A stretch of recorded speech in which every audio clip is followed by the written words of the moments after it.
Everyone, I'm Laura Ingraham. This is Ingram Angle from Washington tonight. Klaus and the gang. That's the focus of tonight's angle. Now, the Associated Press, which was once considered the gold standard in reporting, is now little more than a glorified print version of MSNBC. They've gone from keeping powerful interests in check to protecting them at all costs. So when the globalists at the World Economic Forum need cover, they know where to turn. The poor billionaires, all they want to do is kick around their plans for saving the planet, and instead the AP says their event has become a target of bizarre claims for those who believe a group of elites are manipulating global events for their own benefit. The Great Reset has become shorthand on conservative talk shows for what skeptics say is a reorganization of society. Okay. Hey, fellas at the AP, hate to break it to you, but the truth is not a conspiracy. Now, what does the word reset really mean if it's not a reordering of what came before? I was trying to add up the time earlier today, but I think it's for more than 20 years now I've been reporting on afar from Davos. But now they're apparently offended when we're literally just quoting them and playing the videos that they've posted online. Because, look, if you quote them and post their videos, it's all disinformation. And apparently they've mysteriously removed some of their more controversial videos recently. If you look at this question of disinformation, I think it maps basically to every other major challenge that we are grappling with as a society, and particularly the most existential among them. Conspiracy, propaganda, clickbait, the broader mix of bad information. That what it attacks is trust. What Arthur doesn't seem to fathom is that the elites brought this on themselves. Now, the reason the public doesn't trust the media establishment like that guy, or the corporate establishment, the public health establishment, is because they've long ago ceased being honest brokers. They've become rank partisans and, of course, committed globalists. So how is it that a bunch of brave doctors were the first to expose the problems with those mRNA COVID shots? Why did the Great Lady dismiss the Hunter Biden laptop story out of hand? Another conspiracy, they called it, please. Now remember, the elites, even our own media, they really don't like your free speech. Because if your views are contrary to theirs, and your views are passionately expressed, it's going to be described as disinformation, misinformation, a conspiracy theory, or their favorite, hate speech. And the European Commission for Values and Transparency want their rules to apply here. We need the people who understand the language and the case law in the country. Because what qualifies as hate speech, as illegal hate speech, which you will have soon also in the US, I think that we have a strong reason why we have this in the criminal law. Glad Stelter got a job. Well, Klaus Schwab, the founder of the World Economic Forum, of course, agrees. But he wants to know that, look, all of this is for your own good. Our global economy is undergoing deep transformation. The energy transition, the consequences of COVID, the reshaping of supply chains are all serving as catalytic forces for the economic transformation. And the most critical fragmentation is between those who take a constructive attitude and those who are just bystanders. But the spirit of Davos is positive, is constructive. Now, when he says fragmentation, what he really means is differing opinion. And the Davos crowd wants none of that, because the elites who want to reorder society, they're always positive, always constructive. And any of you who disagree with what it will require to achieve this sustainable, greener planet, you're always destructive, negative, very negative. Yet the deflectors in the press corps, they're not interested in the truth, because if they were, they'd be digging into the true cost of all this achieving that the elites want, of their vision of a cleaner, more equitable world. And while we're at it, why should we assume pure motives on the part of the World Economic Forum panelists? I mean, Klaus Schwab does sound like a Bond villain. If someone like ESG champion Larry Fink constantly makes excuses for and defends China, where they literally enslave religious minorities and dissenters? Why should we listen to anything he says? Even in the first letter, when I talked about decarbonization and climate, that was in 2020. And all the things I've said are still true today. If you do not have a lens towards decarbonization, you're not going to win one euro of business. A transition has to always be fair and just. No, right. How did Larry get to Davos, by the way? In his solar jet? And how does Larry run his offices? With wind power? Now, he fancies himself the self-appointed moralist of the green agenda, the driver of sustainability and profit. But he's just a fraud. Because in his fantasy land, the little guy always gets shafted. His job gets shipped to China. He has to sell his favorite truck. He can't afford a day at Disney, let alone a week at Davos. And let's not forget, the globalists have always been partial to Europe. Because, let's face it, technocrats essentially run the EU. The people have limited say. They're slow to resist agendas forced upon them, like Angela Merkel's decision to flood the region with an influx of Islamic refugees. Not popular. They didn't do anything about it. And of course, the Davos devotees love China. Klaus and the gang, they don't care that they're the world's biggest polluter and that China continues to build coal plants. In fact, they see the CCP as a very valuable partner. Since China's up and reform process over 40 years ago, the country has made great contributions to the development of the global economy. We have to understand China is the #1 driver of clean energy today, with all its pros and cons. Absolutely right. Yeah. And we've got to cooperate with them, obviously. Obviously. We obviously have to cooperate with them. Now, they completely ignore the fact that since China was admitted to the World Trade Organization, they've become, if anything, more, not less oppressive. But of course, none of that matters to the elites. Then there's America. Now, we are, by our nature, rebels. We test theories. We challenge hypotheses. We question motives. And our founders understood that free inquiry was needed, and we had to protect it in order for us to remain free and an independent nation. In a world of sheep, we've been shepherds. We go our own way to protect our flocks. And when push comes to shove, we won't hesitate, generally, to shove the elites against the wall if they start encroaching on our freedom. But with Biden in the White House, the Davos crowd thinks they have an opening. He's their useful idiot. But they know they may have only a 2-year window to co-opt America and advance their initiatives. The end is we have to save this planet to save our freedom and the way we are living. And we are not good enough yet. We have to improve. I feel that you were talking about the word development. I think indeed we don't need like growth or development. I really think less is more, and I'll leave it at that. No more development. None for you. No more growth. It's back to the Stone Age. Well, beneath all their breathless blather about sustainability and global equity lies the truth about the globalists' real goals.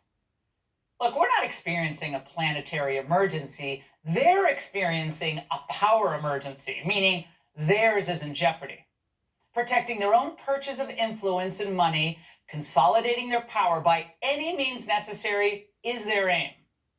So your modes of transportation, your food sources, how you cook your food, your right to self-defense, your right to free speech, even your right to own property would be sacrificed for the greater good. But just remember this, Klaus and the gang's greatest hits are only popular among a small slice of left-wing fanatics and elites who fly to Davos to virtue signal on the way to the caviar and Cristal. In 2 years, America is going to have a new leader who puts America first and the Davos doofuses on notice. And that's the angle. Joining me now is Ned Ryan, America's CEO. Ned, great to see you tonight. It seems that the goal of this crowd is to kind of create the same panic about climate change that they successfully created around COVID. Do I have this wrong? No, you got it correct. I mean, first of all, we have to accept the World Economic Forum is a fanatical political organization that uses fear and manipulation like COVID hysteria, like the hoax of global warming, to really facilitate people thinking that somehow they're the saviors, but really all you're doing is helping them accomplish their goal, which really is a global public-private fascist movement and fusion of big government, big tech, big money to create a technocratic ruling elite, which conveniently is them. And really, Laura, if you want to look at it a different way too, with the World Economic Forum, they want to create feudalism 2.0, in which we are serfs and they are the lords ruling over us. You'll have nothing and be happy is one of the things that comes out of Davos. That's what they're aiming for. They're aiming for feudalism in which we are serfs and we should be happy that they are ruling over us. Now, I wonder how, Ned, the people of West Virginia feel about what one of their own senators said in Davos today. Watch this. The problem that we have is the open press system and basically all the platforms. So if you're able to have 5 platforms, social platforms, that you can basically personify the extremes, and it seems like that is the majority speaking. They're not the majority, but they're basically driving everybody to make a decision. How are those drilling permits doing, Senator? Wasn't he supposed to get all those permits, expedited? Ned, he actually said the problem is we have too many channels, too many forums for people to express their views. That is unreal. Yeah, no, first of all, he's a disgrace and should be run out of office in 2024. But he's really attacking freedom of the press, freedom of speech. But it really does highlight, Laura, the fact that inherent human freedoms, the idea of freedom of speech, free flow of information, all of these freedoms that we hold dear are anathema to the World Economic Forum, that you cannot have both. You cannot have inherent rights and human freedoms and the WEF, if it accomplishes its goals, they will not mix. That's the point. They don't want those to exist anymore. And freedom of speech and all these great freedoms are a threat to their attempts at control. And of course, any opposing ideas, the idea of freedom of press and more channels leads to more information, leads to more questions, and they have to label that as misinformation because they view that as dangerous and undermining their goals. Well, look at what they viewed as conspiracy theories last year about COVID, about the vaccine, about the mRNA shots, about the boosters, about masks, about social distancing, about China. I mean, all of that was labeled a conspiracy theory. And now suddenly the CDC is saying, whoa, the boosters there might be some problems here. So today's conspiracy theories are tomorrow's truths when it comes to the left. They are, and there's something I tell my kids all the time: question everything, because it is in questioning everything that you'll actually get to the truth. And I think that's incumbent upon us in this day and age, Laura, that we really should be questioning everything, because I really doubt the motives, the purity of the motives of a lot of these people that are making these claims and pushing these things. And again, the whole goal is to keep us in a perpetual state of fear and hope they can manipulate us into getting what they want. And so we have to question them, because I do not trust them. I love the picture of the lineup of the Falcon 900s, the G5s, the Global Expresses, all the private planes lined up at Davos. Yeah, it's so ridiculous. Ned, great to see you tonight. Thank you. Now, it wasn't just global elites revealing themselves in Davos, but sitting American senators were doing their best as well. We will continue to have an open economy, to be committed to free trade, and to see the robust value that globalization has brought to the world. There's been a lot of comment, a lot of concern about the Inflation Reduction Act. As we are implementing this significant investment, we need to do it with an eye towards our closest partners and allies, and to do it not just for our benefit, but for the world's benefit. For the world's benefit. Well, Democrat Senator and Biden chum Chris Coons making sure the globalists at the WEF know that the American left is really on their side. Here now is Indiana Congressman Jim Banks, who just announced he is running for Senate in 2024. Congressman, first of all, you're supposed to do it on this show, so I'm mad at you. But I'm just teasing.